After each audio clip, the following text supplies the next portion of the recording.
Bonjour et merci de nous rejoindre sur le plateau de l'Express Flash, votre rendez-vous hebdomadaire d'information. Voici le sommaire de cette édition. Actualité, faits divers, chiffres de la semaine et l'œil de la rédac. C'est parti pour cette nouvelle édition de l'Express Flash. Arrivé à Maurice le 30 mai avec un visa touristique, Brandon Rodriguez Sena, alias El Capo, est resté en situation irrégulière depuis.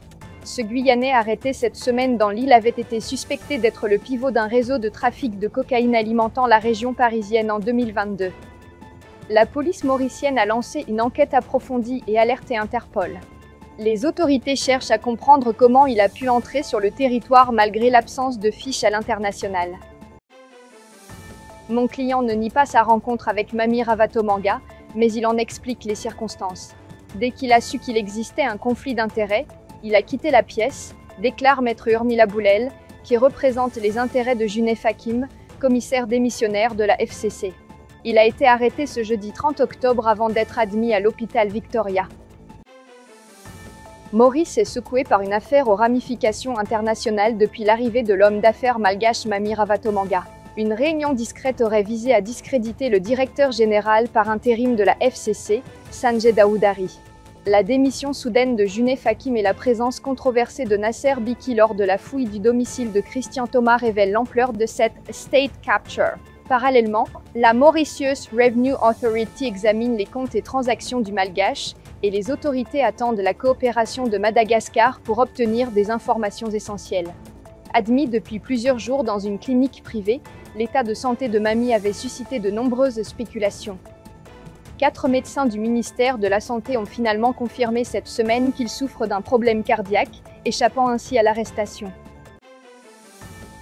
Quelques jours après le meurtre de Dana Laetitia Malabar par son mari, un nouveau drame a frappé Maurice. Natacha Viduchi-Cornet, 35 ans et mère de 3 enfants, a été retrouvée morte dimanche à Pamplemousse. Son époux, Omanan Singh Cornet, aurait avoué le crime à leur fils de 17 ans avant de tenter de se suicider. Il a été retrouvé blessé et hospitalisé sous surveillance policière. Le corps de Natacha a été découvert près du canal Villebag, accompagné d'une lettre et de téléphones portables. Le couple, souvent en conflit, vivait à Goodlands. Natacha, victime de violences répétées, avait déjà obtenu un Protection Order l'an dernier. L'autopsie confirme une mort par étranglement. Omanan Singh Cornet, récidiviste connu pour des affaires de drogue et de vol, sera arrêté dès sa sortie de l'hôpital. Les 3 enfants du couple sont actuellement pris en charge par des proches. De janvier à juin 2025, 268 nouveaux cas ont été dépistés chez des Mauriciens. Au total, le pays a enregistré 10 030 cas. Cette situation doit interpeller, estime Prévention, Information et lutte contre le sida, PILS. La tendance est confirmée, le VIH ne se limite plus aux groupes traditionnellement considérés comme vulnérables à Maurice.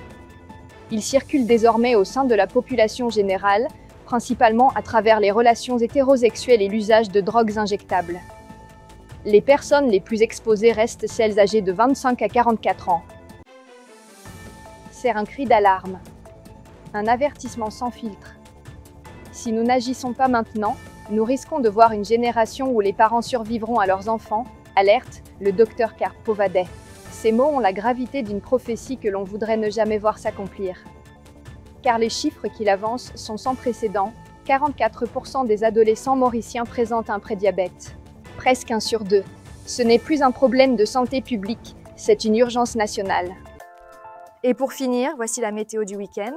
Pour ce week-end du 1er et 2 novembre, le temps restera globalement chaud sur l'ensemble de l'île, mais la prudence est de mise pour les activités en mer. Samedi 1er novembre, quelques averses occasionnelles sont prévues, principalement sur les hauteurs et l'est. Le vent soufflera du sud-est à environ 25 km/h, avec des rafales pouvant atteindre 50 km/h.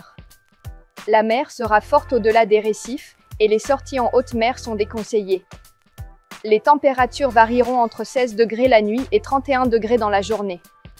Dimanche 2 novembre, le temps sera généralement beau, malgré un vent d'est-sud-est soufflant à 20 km/h.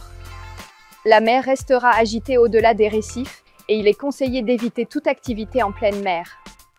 Les températures maximales atteindront 31 degrés, tandis que les minimales descendront autour de 16 degrés.